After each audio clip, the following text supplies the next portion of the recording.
Yeah, plenty of top tips. It's going to take a while.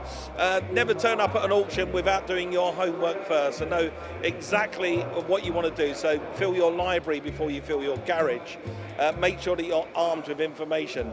If you've never gone to an auction before and you don't really know what you're looking at, take somebody with you who does. Be careful what you're looking at the auction. If a car is sold with no warranty, that means when the hammer goes down, it's yours. If you drive off the forecourt and the engine falls out, they'll hand you a shovel until you move it off their forecourt. So make sure you buy a car that's got some kind of warranty.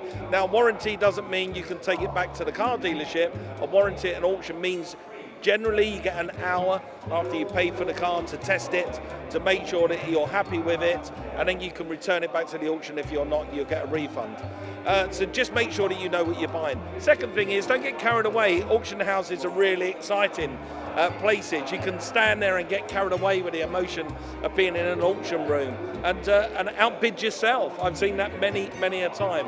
So set your ceiling price and stick to it. Absolutely stick to it. And remember, once you've set your ceiling price and stuck to it, when the hammer goes down, that's not the end of it. You have to pay a premium on top of that to the auction house for the privilege of buying the car. So you need to make sure all of those things you're wary of before you turn up at an auction house. But trust me, you get it right, you can come here to a place like this, have an amazing day out, have great fun, grab yourself a bargain.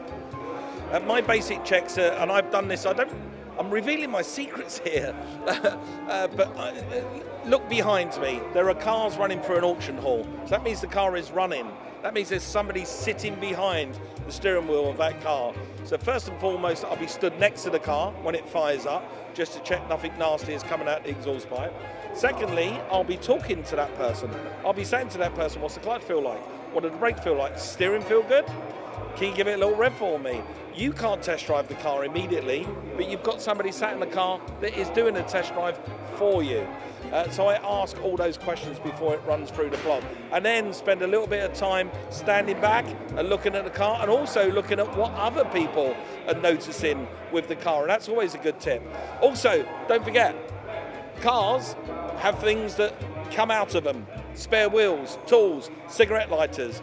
Make sure that you open the boot, lift up the carpet, make sure it's got a spare wheel, make sure it's got the tools, make sure it's got a cigarette lighter. All these things easily disappear at auction houses, and if you buy one with no spare wheel, you bought a car with no spare wheel. You might be spending £1,000 buying a replacement spare wheel, so check it's there.